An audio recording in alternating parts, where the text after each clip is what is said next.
Takže dobrý den, dneska si zahrajeme oby, kde nevidím barvy, takže si musím stoupnout na voličítko a najednou rázem vidím barvy. A takže když červená, tak umřu, jo, chápete všichni, jo, jasný. Tohle Jo, je to. Tady musím tlačit kostku. Dobrý. Jsou dvě červený. Jednoduchý zatím je to jednoduchý, ale za chvilku to bude těžší. Hopa. Hop. Tak tady se bojím. Jo, dobrý. Dobrý. Takže počkat. Mám to v krvi. Jo. Skok. A teď nevím, kde bylo dobrý a kde špatný.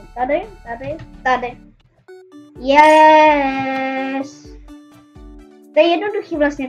Tady vím, že tady je červená, nebo tady. Prostě tady je bílá, to je jasný. Tady ani není červená pomalu. Auto, tu je. Pálí.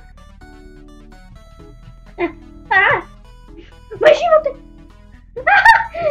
Já skoro umřel. Tady není červená. No, tak toho se bojím. Ne! Já jsem skočil na týpka. Počkej, proč jsem na začátku skoro? To je. Skoro na začátku.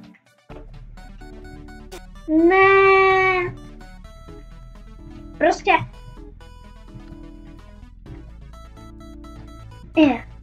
A nevím, proč jsem na začátku. Skoro.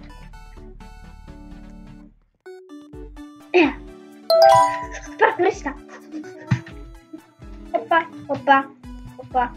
Hopa. Jednoduchý.